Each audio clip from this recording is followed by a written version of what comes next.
Every time you spend money, you are making a trade. You are trading that money for comfort, convenience, entertainment, or a moment of instant gratification. But every dollar you spend also represents something else you are giving up. You're giving up security, freedom, opportunity, or growth in the future. Most people do not need a complicated financial strategy. They need to understand where their money is going, protect themselves from the unexpected, and give their money the opportunity to grow. What is going on, guys, and welcome back to another YouTube video. I hope you guys had a great week this week. I had a pretty good week this week. Obviously, I had work Monday through Friday, and now it is the weekend when I'm filming this, so it has been a really nice, relaxing weekend. But in terms of what this video has to offer for you guys, I know a lot of my content recently has been revolving bodybuilding or my mentality when it comes to different aspects of my life. But another passion of mine, which I don't know if a lot of you understand or know about, is my passion for personal finance or finance in general. Now, I know that sounds basic. A lot of guys nowadays are into the finance world. But for me, I feel like my perception is a little bit different than most. My idea of finance or my idea of personal finance is educating people on smarter decisions. I think that people in America specifically, but all around the world, are making incorrect decisions when it comes to finances, and it's setting themselves up in the future for increased failure, and it's just causing so much stress in our lives. One of the leading causes of divorce in America is money arguments, and I don't think that that's spoken about enough. Alongside all of the student debt that you see 18-year-olds taking just to go to college because they feel like they have to. Overall, our world is surrounded by money decisions. I'm a strong believer that if we were to educate our children throughout public education and actually earlier in their lives, then it would set themselves up for success in the future. I think that one of the biggest issues when it comes to personal finance is that parents or mentors are not talking to their kids about smart decisions enough because of how stressful money is as a conversation. There's so many people that are in a poor financial situation, and so they completely ignore it. A lot of people tend to ignore their issues, and money is no exception. When it comes to overspending, or if they're drowning in debt, they just tend to never talk about it with the people around them, and then it causes their children or other peers to not understand personal finance as well. I'm a strong believer that when it comes to personal finance, if we just talk about it with each other and help teach each other to make smarter decisions, it would set us all up for success in the future. One of the most important things that I think a lot of younger adults are forgetting about is that Social Security, something that we've been told is going to protect us when we hit that elderly age of 65 and on, is going to pay for our bills when we get older. That is most likely not going to be around for my generation and even some of the generations older than me.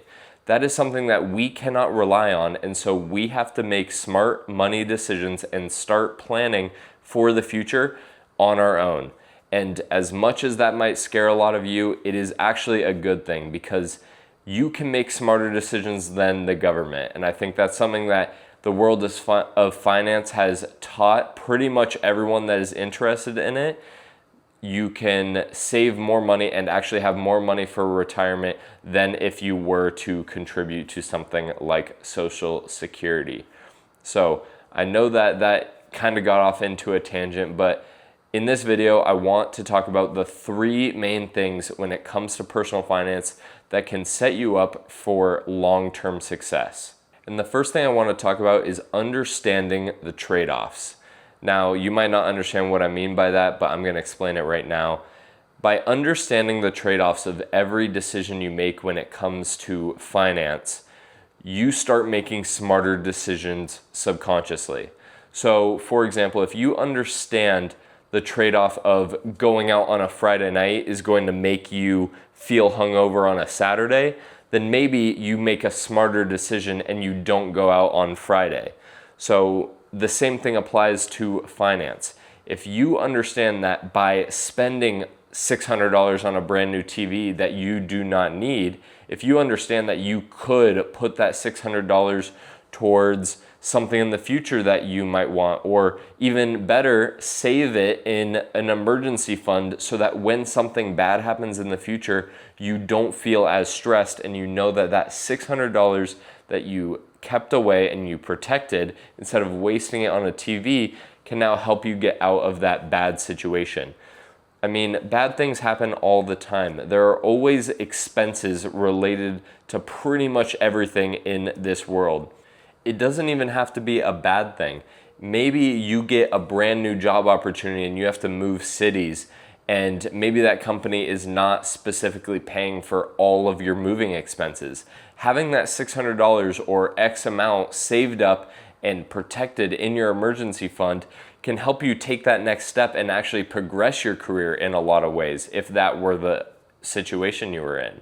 But I think too many people are uneducated, including my generation of young adults and teenagers. We all have no idea what to do, and we have no idea what the trade-offs are of things in the future. We think that spending money now and getting that immediate gratification is the main goal in life. We think that buying that new TV, buying that new Meta sunglasses, buying the new iPhone, we think that that's the most important thing because we don't even understand what we could be doing with the $1,000 that we're wasting on those products. And so I'm not going to sit here and tell you to spend hours studying, spend hours watching YouTube videos, but that's certainly something you can do if you're interested in it. But what I will tell you is that in this video, I'm going to go over a few of those trade-offs and kind of tell you what you could be doing instead of spending the money on that instant gratification product or instant gratification service. These next two things are going to be things that are very simple, very baseline, and you can be doing them instead of spending that large sum of money immediately. Getting into the second thing is prepare an emergency fund. I know I touched on this in the first part, but a lot of people don't understand how important having a separate amount of money that is not sitting in your checking account is to your mental well-being. There have been a numerous amount of studies done that having more financial security and understanding that you would be okay in a poor situation has numerous effects on sleep quality, just recovery in general, how you act when you're out in public with other people, feeling like you're secure, feeling like you're stable and can protect yourself if a bad situation were to come, like you lose your job or you get into a car accident. Obviously, these are horrible things that no one wants to happen, but there are some things that you do not have control over. You don't have control over if your company goes under. You do not have control if someone else runs a red light and causes a car accident. So these are all things that you would interact with society in a more secure, stable, happier way if you understood that you had a set amount set aside that is only for emergency situations or very good opportunities. Like I mentioned earlier, if you got a new job, you can use that money to move or to relocate, anything like that. So I think so many people think that, oh, the savings account doesn't matter because it's just gonna get flown, like it's just gonna sit in my checking account, it's just gonna sit there for a while and I'm not gonna spend it. But I don't think people realize how much they actually spend of that amount that they were trying to keep protected if it sits in the same account as where you pay your bills or as where you go on that shopping spree. If you see $10,000 in your checking account, more than likely you're gonna feel subconsciously like you can spend $10,000.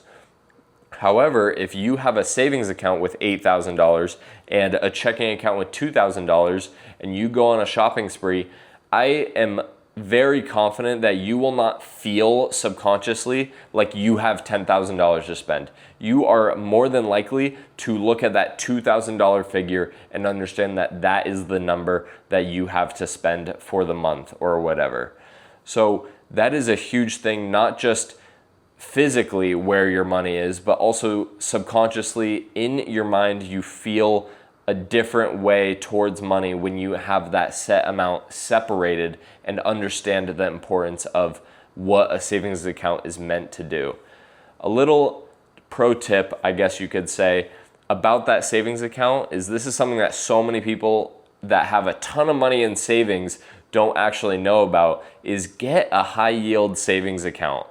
I don't know why so many people have no clue what that is, but I've met numerous people that have like 30 grand saved up, and that's not a small figure when it comes to money nowadays. I mean, in some cities, that's a down payment on a house or paying off a brand new car like right off the bat. And so I've met people that have $30,000 in a savings account with Wells Fargo, for example, and it's earning like 0.01% interest. And if you don't know what interest is, it's basically the amount that the bank pays you on top of your initial money because you're letting them loan out your money. By putting $30,000, for example, in a savings account, that bank is probably gonna go and give someone else $20,000 in a loan, and that's gonna be your money essentially. Now, you will still have your money sitting in the bank account and they're still required to give it to you, but they basically pay you a little bit because you're allowing them to make more money in the future by giving them your money. So that was a super quick rundown on what interest is, but it's based off a percentage. So if you gave them $100 and you were getting 1%, for example, every year they would give you an extra $1 and put it in your savings account. So that's kind of what the percentage looks like. So I know people that have $30,000, a much larger sum than 100, obviously, and it's earning 0.01%. That is absurdly low. That is just so insane. I don't think people realize that that's making $3 a year on $30,000. And so when I talk about a high yield savings account, that high yield savings account will earn you on average right now, they're paying like 3%. So if you took that same amount of $30,000 and put it in a high yield savings account, which has the same federal protections, pretty much the only difference is that most of the time it's more of an online bank. So it's not like the brick and mortar stores that you see when you drive to the gym. You see Wells Fargo, Bank of America. For example, my high yield savings account is with American Express. American Express is obviously a big company we all know the name of, but they don't have those hard store locations where I can take out my money. So a lot of the transfers are just done online, and I don't want to get into a rant, but it's basically the same thing as a savings account though. So if you know you're not going to touch this 30 grand for at least a week or longer, obviously, then put it in a high yield savings account making on average 3%, and that $3 you were earning turns to $900 a year that you are making on that $30,000. Do you realize that? $3 to $900, and it has the same protections, and it's with the same reputable companies. Reputable, I guess you could say. They're banks in the end of the day. But it's a no-brainer. I can't believe people don't understand what it is. It is the best thing ever, and the people that I've recommended that to have come back and thanked me because they started making $20 a month in interest, and it's usually paid out monthly, so it feels like you're getting free money essentially. I mean, that $20, obviously you should save it, but if you didn't want to, you could go out and buy yourself a nice lunch. Like, why not get that free money? These banks are already profiting off of you, so just utilize that. If they're profiting off of you, make sure that you're not getting nothing. That's basically what you were getting at a main bank making 0.01%. So make sure you do your research and just get a nice emergency fund. To finish off this topic, I want you to put your emergency fund in a high yield savings account and just leave it. Now, a lot of people like to say 3 to 6 months of living expenses. So if I were to get laid off at my job how long could I survive with no income and still have that amount like perfect? So, for example, if I'm spending $2,000 a month just to exist for 30 days and I lose my job, I need to make sure that that savings account has about $6,000 to $12,000. So if I have that amount in my savings account, I know that I'm secure, I'm safe if something very bad happens. And after that, when you hit that number, you can do other things with your money that will actually make you more money. And that's what I'm going to get into in part 3. So final point, open a high yield savings account, put your savings account separate from your checking account into that high yield savings account, and just forget about it. Only use it when you really need to, and keep putting money in until you hit that good 3 to 6 month range of dollar amount. The third, and probably one of the more important things when it comes to, like I mentioned previously, planning for the future, is investing. Obviously, there's so many different kinds of investments. I mean, honestly, I believe there's trillions of types of investments that you can do in this world, and that is extremely overwhelming. It's overwhelming for me, even though I'm someone that went to college for finance and I enjoy finance, but it's overwhelming, and it's overwhelming to the point where I can't even imagine how it feels towards someone who is not interested in finance. And so what I want to teach you guys is the basics. I want to teach you guys how to set yourself up for your future when you do turn 60, when you do turn 65 and you can't work anymore, and Social Security, the government is not there to save you. I want to make sure that everyone watching this video is protected and they set themselves up so they do not need anyone else to protect them as they get into that older age. And so the main thing is going to be investing. That is going to be the best way to make your money work for you. I know you've probably heard that before, but it's going to be the best way to make your money save your life, essentially. It's going to make your money make money. And so, like I said, there's trillions of ways you can invest, but I'm going to break it down to the nice, simple 2 things. The first is stocks, equities. That's what you're going to hear them called. Stocks are probably the best way to grow wealth and maintain it over a long period of time. You hear all these news stories about how they might drop in the future. You hear all this fear mongering from the news or anything like that. And I promise you, those people do not know what they're talking about. Fear gets clicks online, and so they are just trying to scare people so that they get views.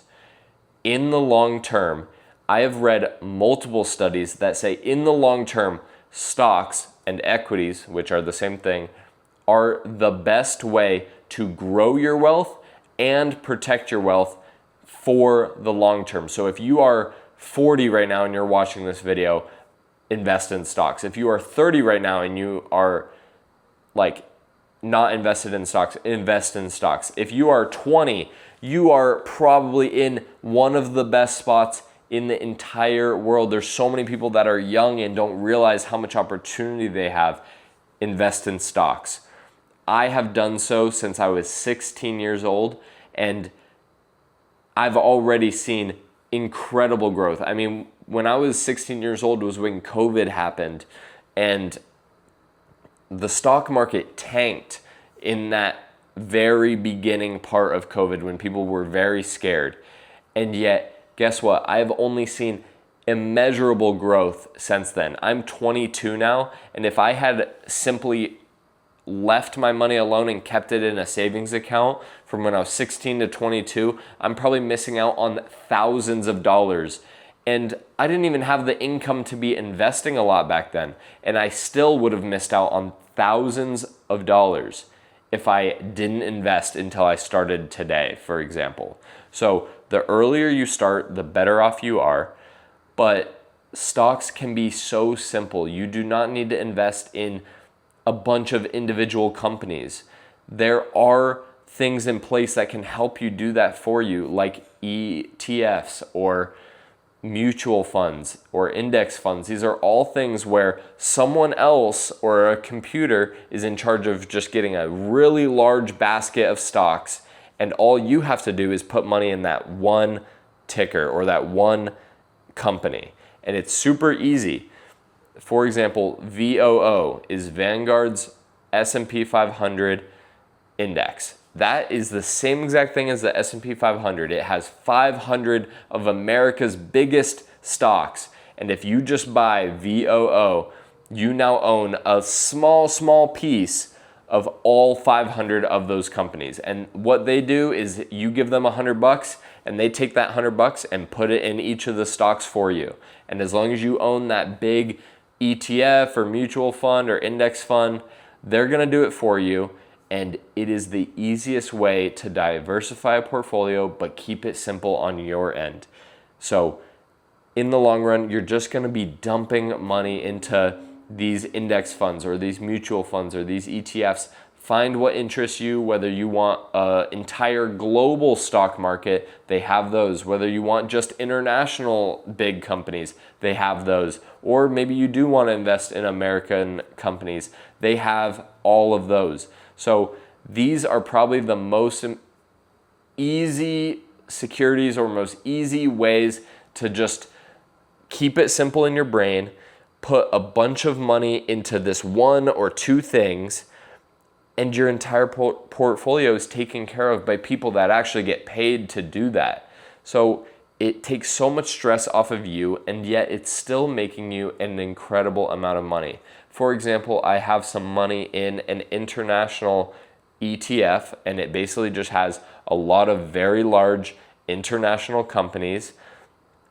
And I put a bunch of money in this one ETF, and from the start of the year, which was January, to July, I've already made 13% on my investment. 13%. And I don't think you guys realize just how insane that is.